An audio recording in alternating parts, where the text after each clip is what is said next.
जय भगवान, जय गुरुदेव।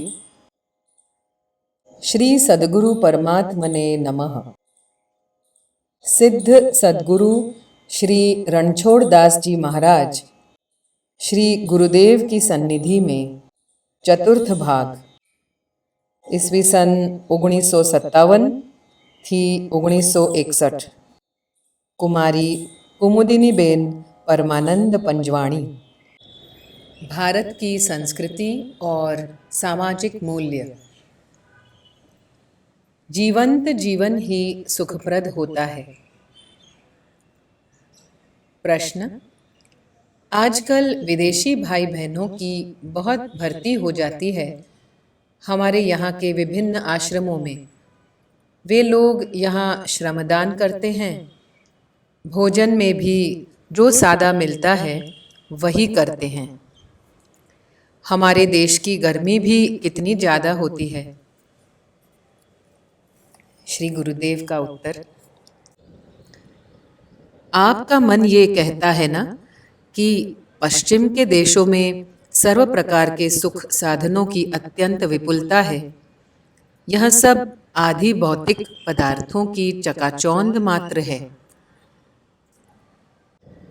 मैं देखता हूँ कि सारा जगत आज एक तरफ अंधाधुंध में उलझा हुआ है। पश्चिम की नई पीढ़ियों के लिए आदि भौतिक सुख साधनों ने ही कई गंभीर समस्या पैदा कर दी है। कहीं पर स्नेह, संतोष, सहनशीलता जैसा मानवीय सहज उर्मियों का सहज आदान प्रदान बहुत कम रह गए हैं। शराब और कई प्रकार के अमल नशा में शांति व सुख खोजते हैं। ऐसे वातावरण से ऊबकर ये विदेशी अब भारत के संतों के शरण में सच्चे आनंद व सुख को खोजते हैं और सही सही मानव जीवन का सुख भोगते हैं, जिसमें कृत्रिमता नहीं है, सहज सरल रहन सहन है।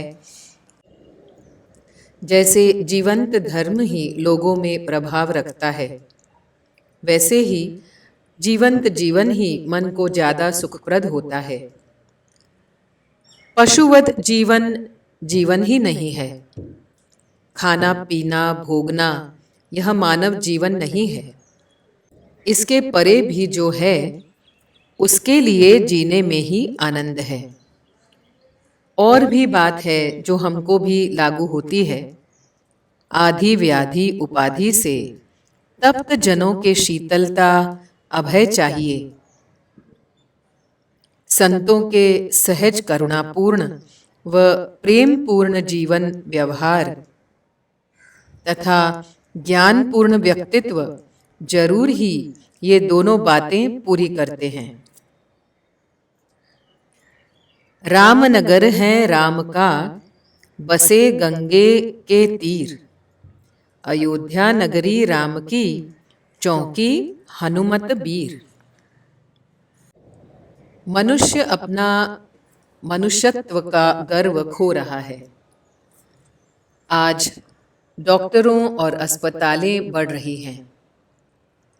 इसका मतलब ये है कि आरोग्य इतना अधिक गिर गया है। हम कहते हैं कि प्रगति की है। इतने डॉक्टर अस्पताल बढ़ाए हैं, इंजीनियर बढ़ रहे हैं, मकाने मजले बढ़ रही हैं, कॉलेज बढ़ रही है, स्कूल सभी कुछ बढ़ रहे हैं, परंतु महंगाई सबसे अधिक अनुपात में बढ़ती जाती है। क्यों? कहाँ पर त्रुटि है? आयोजन में त्रुटि है, योजना में है, या आज के मनुष्य में है? इसी पर खूब सोचना चाहिए, परंतु कौन सोचेगा? फुर्सत किसको है? आज सबसे बड़ी विडंबना ये है कि मनुष्य अपना मनुष्यत्व गंवा रहा है, खो रहा है। भौतिक साधन संपत्ति व सुख सुविधाएं जो अधिक प्राप्त कर सकता है वह महाजन हो जाता है। महाजन बनने का एक उपाय है चुनाव लड़ना, सत्ता प्राप्त करना। फिर शासन कौन करता है? अपनी सुख सुविधा बढ़ाने में हम सब कोई लग जाते हैं। महाजनों का वर्ग अपने को समाज के, देश के दूसरे मनुष्यों से ऊंचा समझता है, आर्थिक स्तर को मानता है। ऐसे महाजनों के लिए सब सुख सुविधाएं व भौतिक पदार्थ बढ़ाते जाते हैं और साधारण जनसमूह इस बढ़ती में तन मन खपा रहा है। उसे जो मिलता है उसे कई गुना अधिक महंगाई खड़ी की जाती है महाजनों के द्वारा। अगर ये लोग अपने भोग उपभोगों को मर्यादा में नहीं रखेंगे तो विद्रोह की भावना उठना स्वाभाविक है। भोगों पर संयम नहीं होगा तो अनीति, चोरी व भ्रष्टाचार बढ़ते जाएंगे, इसमें कोई संदेह ही नहीं है। अपरिग्रह व संयम से त्याग व उदारता बढ़ते हैं, उससे प्रेम का विकास होता है। प्रेमानुराग परिपक्व हो जाता है, फिर साक्षात्कार में देर नहीं लगती। पानी बढ़्यो नाव में, घर में बढ़्यो दाम। दोनों हाथ उलीचिए, यही सयानो काम।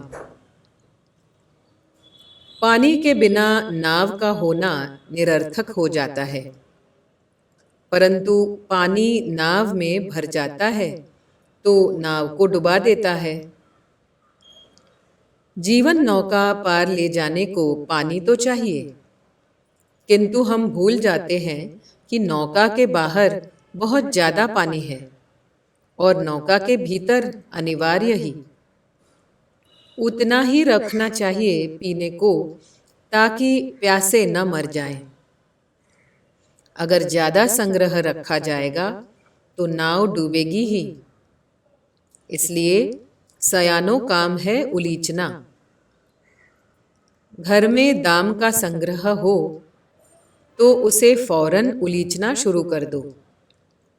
समाज में अभावग्रस्तों में बांटने लग जाओ, देर मत करो।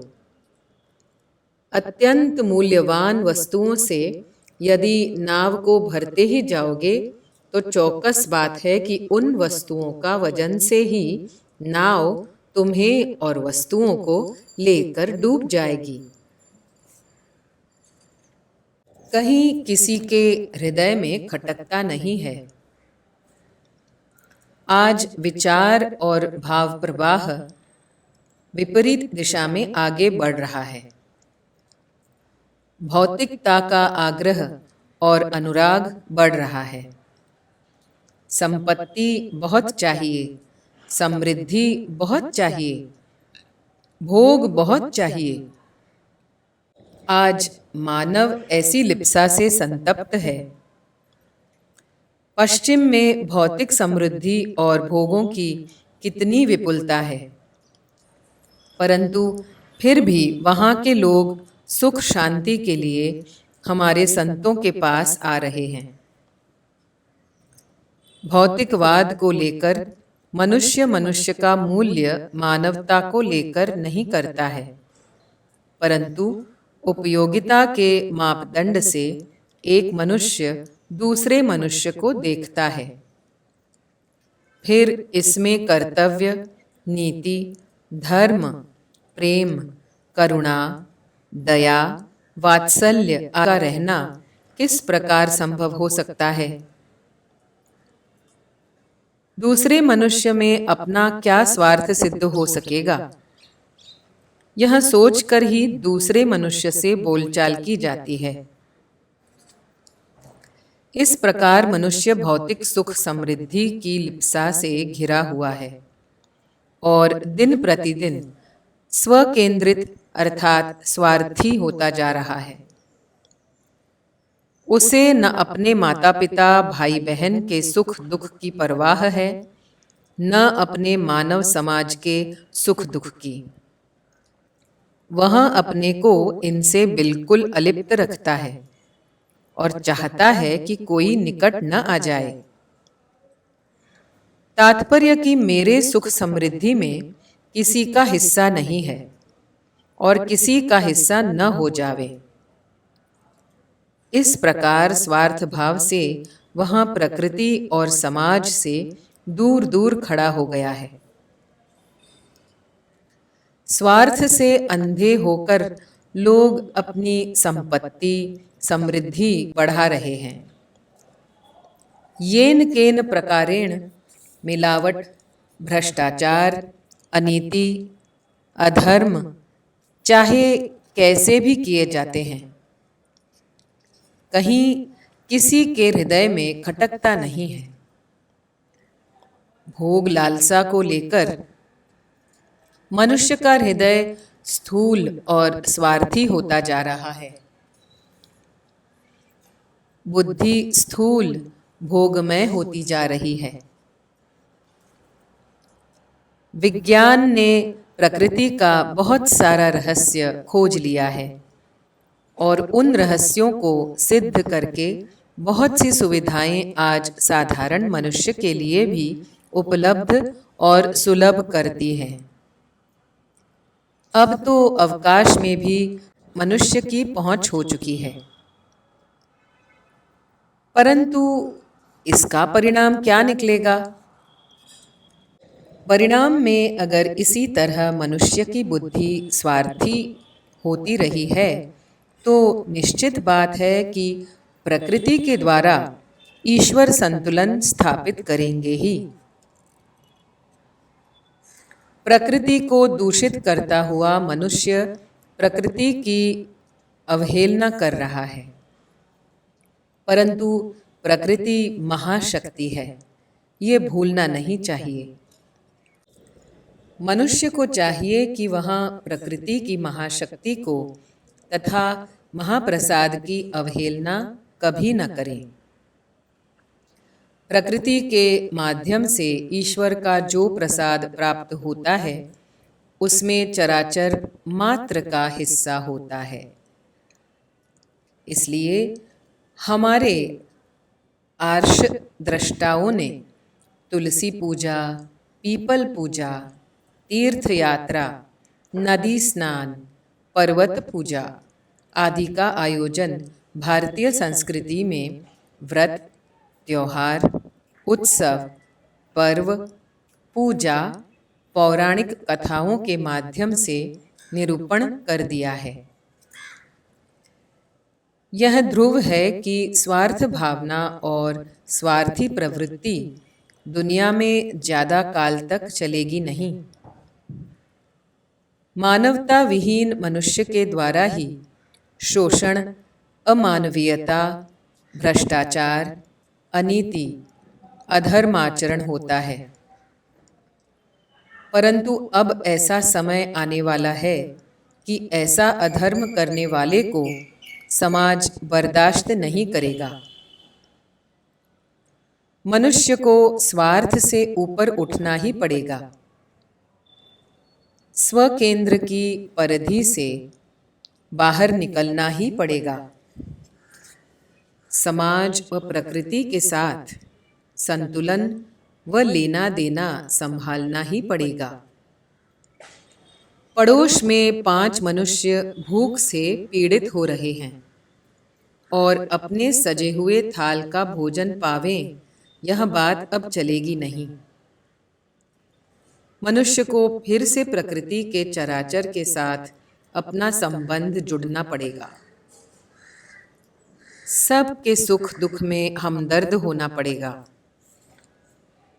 वेद के अभ्यास से ज्ञात होता है कि मनुष्य हमेशा उन्नत उच्च तत्व की खोज करता रहा है।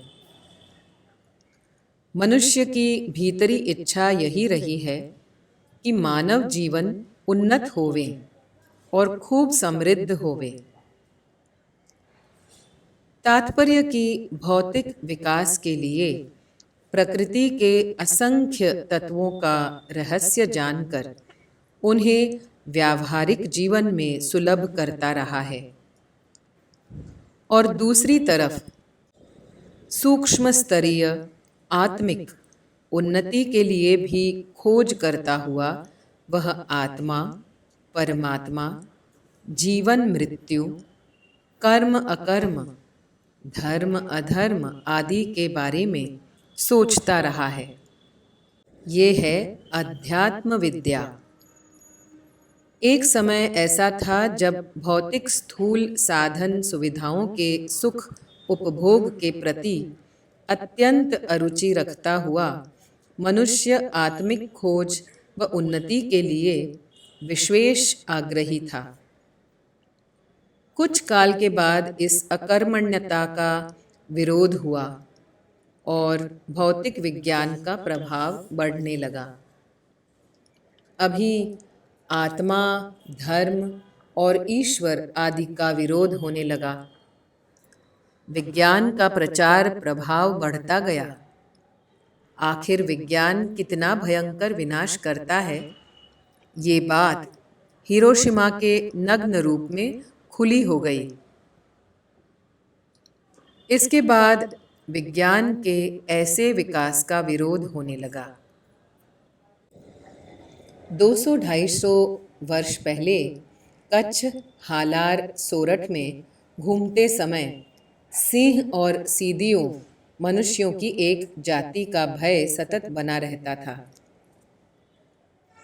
सभी को कच्छ सौराष्ट्र का प्रदेश बहुत प्राचीन है। बहुत काल पहले यह प्रदेश और अफ्रीका एक ही क्षेत्र पर, एक ही भूमि पर थे। प्राकृतिक उथल पुथल में वह भूमि के टुकड़े हो गए और अफ्रीका और भारत के बीच में अरबी समुद्र बन गया है। विश्व भर में सिंह भारत और अफ्रीका में ही पाए गए हैं। सिंह और सीदियों की आबादी सौराष्ट्र में बहुत दीर्घ काल से पाई गई है। गिरनार, बरडा और आलेच के पहाड़ी क्षेत्र में बहुत थे। दक्षिण सौराष्ट्र में सीदियों के गांव थे। श्री रामचंद्राय नमः। श्री पतित पावन चरण कमलेभ्यो नमः। श्री सद्गुरु परमात्मने नमः।